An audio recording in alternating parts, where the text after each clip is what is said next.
Hello everyone. Thank you for joining. It's been a great day so far. We have learned a lot, and so we are coming to an end. But it's a great event. Today I'm sure you guys learned a lot. So we're going to talk about money, which is the most important thing after your health. So let's just jump in. I think we can just close the door. Whoever here is here, we can just.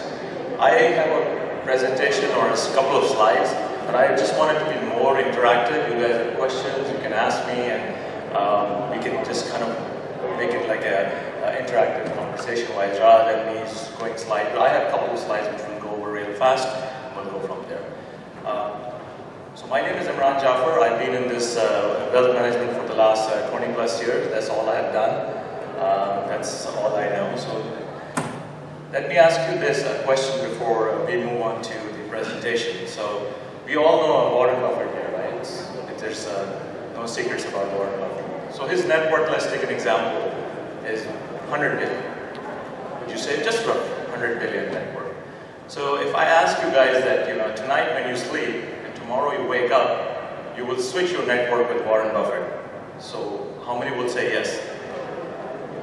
I guess all of you guys, you put $100 billion in your account, and when you sleep and you wake up, it's an interesting thing, right? All those zeros in front, I don't even know how many zeros, but there's a catch. The catch is that you have to switch his age also, which is 90 plus, 92, 94, let's just say 90. Would you do it? Why? Time, right? You have time. Time value, you cannot put the value. Money is time, right? Then what's the value of the time? So basically, if you look at it in a broad cycle, Fintech is the same thing.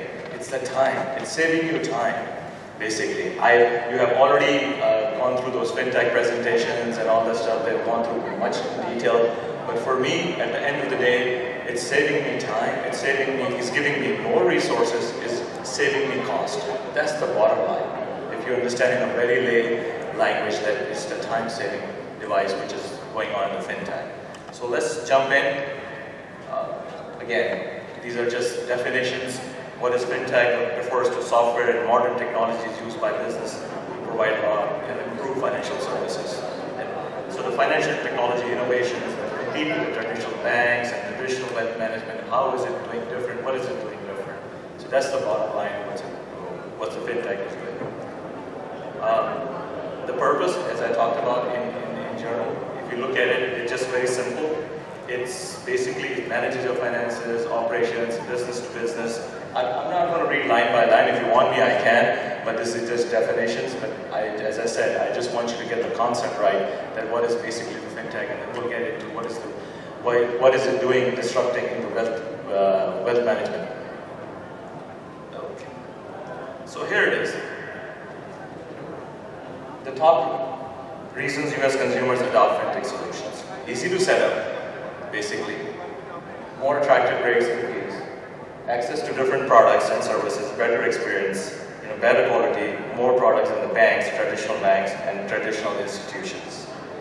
The easy to set up part is basically, I will give you an example that I have a client who is 75 plus years old.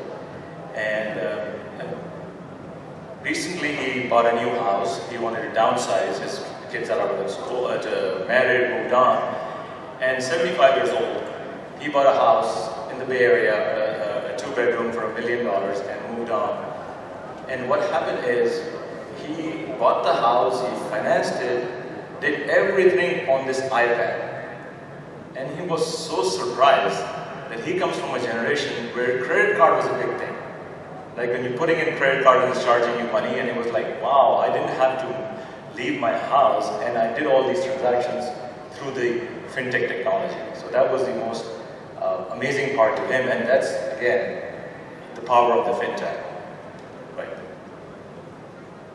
Okay, the age, which people are using this, right there.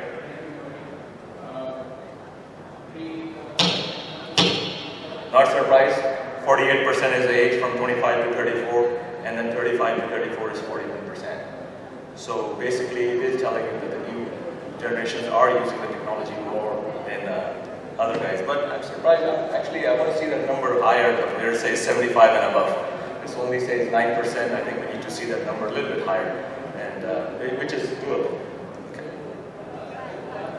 So these are the 4 areas, basically, if you look in general, that Fintech is disrupting. One is, of course, the blockchain, the cryptocurrencies, the wealth management services, the goal-based budgeting apps, and mobile payments. If you look in a broader circle, these are the 4 areas which is disrupting. You can go deep in details of each and every one, but these are the 4 areas. Okay. If you look at it, if you break it down, these are the more depth knowledge in there. Payments, of course, we have done PayPal, Square, banking, digital lending, wealth management, insurance, capital markets, real estate. Basically right there. Okay, let's get into the wealth tech part. Now, the portfolio part is, why do people invest? For 2 reasons, right? They want to see they beat inflation. And the second part they want to see is the investment performance. They want the money to grow. That's the bottom line. Those are the 2 only areas why people invest. Either if they have cash, they don't want to sit in cash, they want the cash to grow. And the second part is they want the money, the growth part to be invested somewhere that will make more sense for them to have a performance, outperformance. And if you're planning for retirement, of course you want, hey, how long am I going to live? What's my Medicare, what's my Social Security going to be, what's my pension plan going to be? So what Fintech does, what the Fintech technology has done is taken that data and it runs so many algorithms, millions and millions of scenarios that can predict that, hey, how much will I have in my investment returns? How much will I be doing with my money? How much should I be forecasting for my retirement or for my investment portfolio returns? And those are basically give confidence to you. That's the bottom line. We all know, if you go to Schwab, if you go to any of the institutions, what they do. Basically, they tell you 60-40 portfolio, you have a questionnaire, 8 or 10 questions, how aggressive you are, how moderate you are, and then they pop out a question, okay, an answer. You need to be in 60% stocks, 40% bond, 80% stock, 20% bond, depending upon that. But I believe it's time now to rethink your portfolio. Okay. And what do I mean by that? Here you see. Okay, if you see right here, this is before Fintech. 95% of the people, if you see, will invest in the traditional investment, stock, bonds, a gold ETF, or a mutual fund, or cash. These are the traditional investments they used to do. And then, if you grew a little bit, what you would do is you would buy real estate. That was a typical 90% of the people portfolio a few years back. That they have stock, bonds, and the real estate. Basically, that's the point. But then there was limited access. If you look on the left-hand side right here, it's saying limited access. That was only for the ultra-rich. That private equity, buyouts, hedge funds, venture capital, PE infrastructure, and private debt, and all these things were not available to a regular investor. Would you agree with that? It was like, oh my God, he's doing PE, he's doing venture capital. What am I doing? I'm just buying stocks and bonds. That's what I'm doing. But what has changed now is everything is widely accessible just because of the Fintech technology. So if you look at it, of course, you have stock, bonds, real estate, infrastructure, private equity, and all that. But there's a new asset in town, cryptocurrency. We all know that. And they're good and bad talk about it, but every time there's a change, somebody forgot the phone. You? Oh, okay, got it, okay. So every time there's a change, of course, electric cars came in first, what happened? Everybody hated it. No, it's not going to work, it's not going to work. Railroads came in, they said it's not going to work. The cryptocurrency, Jamie Dimon from Morgan Stanley, all these CEOs of the big firms, they were against it. Oh my God, cryptocurrencies, this is a failure, it's not going to work, it's not going to go anywhere. A few years later, they are the ones who are recommending it. They are bringing it on their platform. So there will always be resistance when the new things come up because it shakes the industry. It shakes the common, these hierarchies. And that's what it is, the Fintech has done. Because now each and every person, doesn't matter you have $100, you have $10 million, you have access to the platforms which are available through the Fintech. Okay, let's see.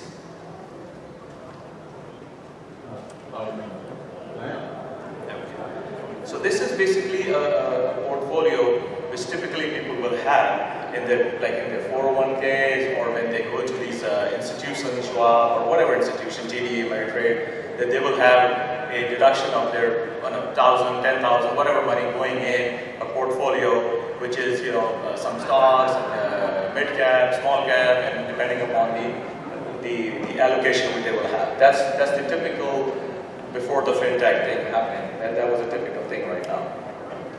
But what happened is the AI has done is, with the help of the AI, you can predict to the sense that at least get you some confidence that how it's going to be doing in the future, which sector is going to be doing better. So for example, when the pandemic hit last year, then everybody was, okay, what's happening? So the sectors which were, of course, stay at home, Zooms and all that stuff, they did very well.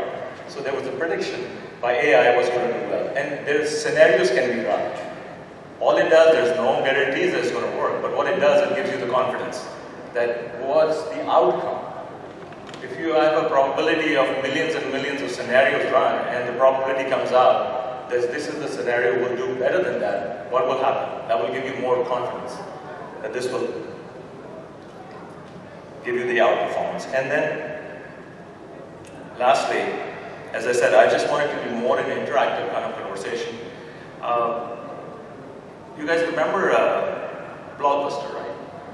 Some of you, some are young, but you probably remember going with your parents to Blockbuster, right? And there was an aisle of Disney movies, and there was an aisle of horror movies, and your parents were going to the adult section, maybe the section where horror movies, suspense, and all that, and the kids will go into the kids section where they will be like Disney characters and all that. I'm sure you guys remember going there, doing that. What happened to Blockbuster? Do you think that Netflix killed it? Yes, no, yes, no. Actually, they killed themselves. It was not Netflix. It was Blockbuster in themselves. They was arrogant, they did not see this coming. And they had the database. They had everything. All they had to do was transition. But they were so ignorant that they said that, no, we are not going to do this because we are the big or whatever, Blockbuster. I think there's one Blockbuster which has turned into a museum somewhere. I think there is one Blockbuster somewhere which has turned into a museum. Same case with the BlackBerry. The people who have worked in corporate world, what happened when BlackBerry was the king? Everybody was on BlackBerry, and they didn't want to let go of that keyboard. And Apple came in, and where's BlackBerry now? Nobody wants to know where it is, but that's the point. So that is basically the adapting the new technologies and going away with this old portfolios of 60-40 bonds and this and that. I think that's what's going to be. And then people ask that, hey, is crypto, what should I be doing in the crypto? This is just an example. So when it comes to the crypto, there are two things you should be looking at. Yes, there's some of the ones which are just going to file bankruptcy. Yes, there are going to be some. But then there are the ones which are like Bitcoin, Ethereum, which these are the ones which are more stable, but more volatile, of course, more volatile. If you're going in with the expectations that this is the right expectation, that hey, it'll be volatile, you need that in your portfolio to be ahead of the game. If you use those platforms, I'm not here to promote any platform, but you guys know what platforms are there. Use those platforms and inject that in your portfolio, you should be fine in the long run. Okay? The bond market, basically, the bull market has done itself. So that, having said that, let's talk about, people ask me all the time is, and I'm just sharing my experience with you guys. People ask me all the time is, oh, when should I buy this stock? When I should buy this? I want to buy this when it goes down $5 less. Oh, when it goes down 2% less. It is not important where you buy the stuff. It is important where you sell it and where your outlook is. And I'll give you an example for that. So both examples, one is for the real estate and one is for the stock. So this guy I know personally, he bought a house 40 years back in East Bay for I think 150 or 200,000. And he recently, 5-6 years ago, sold that house for $1 million. Very happy, oh my God, I made $1 million in 30 years. Fine, which is good. And the person who bought the house, I know that guy too. He came in, he put in $100,000 to renovate it, whatever, did that. And within 5 years, he sold that $1 million house for $2 million.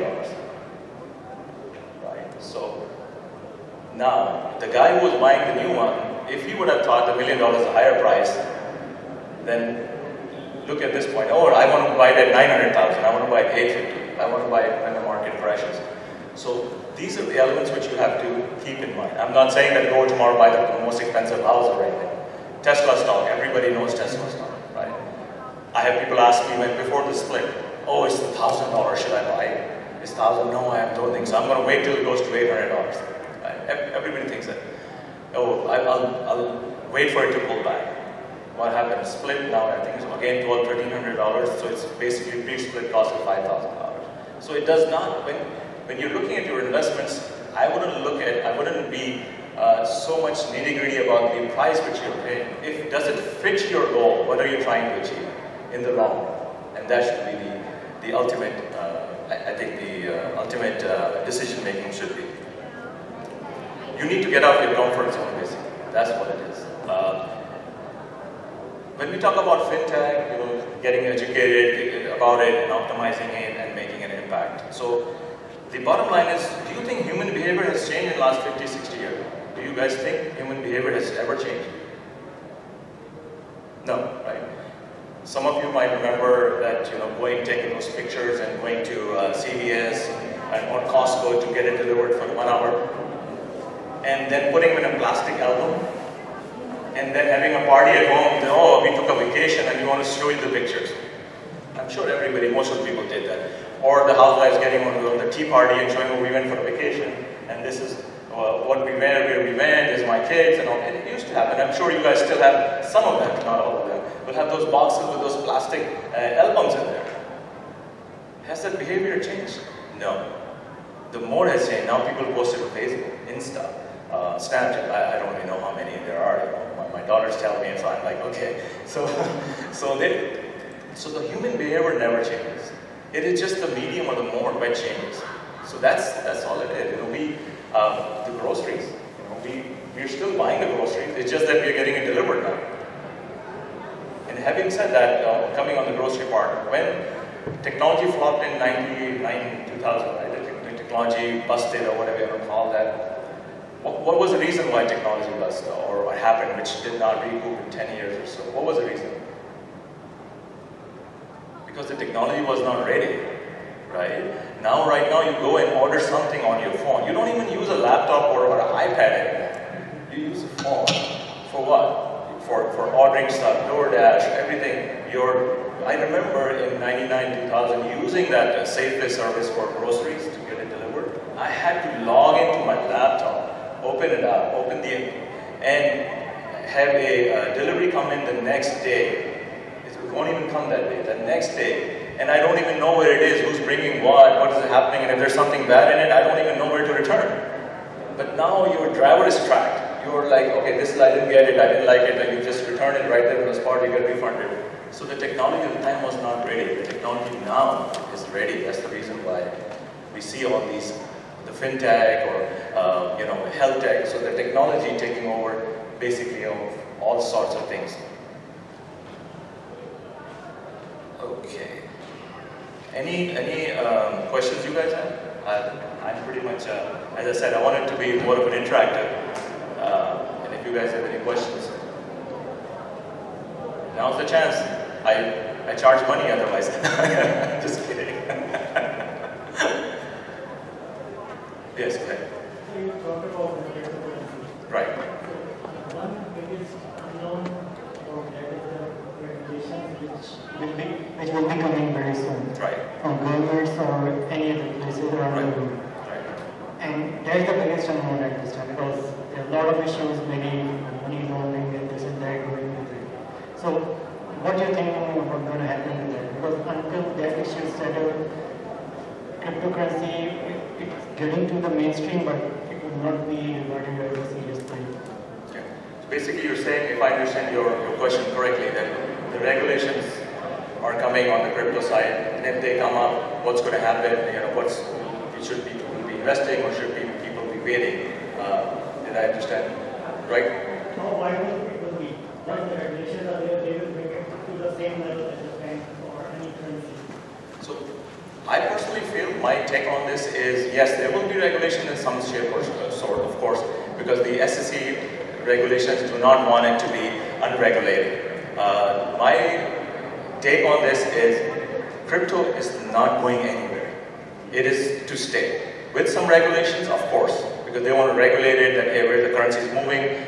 How will it be regulated? I don't know, that's not in my hands, but it will be here to stay, and what will happen is that it will be a part of people's portfolio more and more going forward. But I do not see that it's going away in any shape or form. Volatility, yes, of course, it can be 60 to 40 to 30, yes. But if you're going in with the expectation that you're right, that hey, these are my expectations, then it should be. But the overall, I just want to finish it off, if you guys don't have any questions, is that Fintech is here to stay, and take advantage of it. Don't fight it, and the portfolios of your grandfather's father's father, they are gone. These are new technology stages. People who, before, people used to invest when they were 35, 40 years old in the 401ks. Now, 21 year, 22 year, people are investing. They're learning how to invest, and that's the best part. The economy will do much better if the younger generation comes in, $1,000, $2,000, $10,000. It adds up, it pumps up. Thank you. If you don't mind. Oh, sure. Yeah. I'm not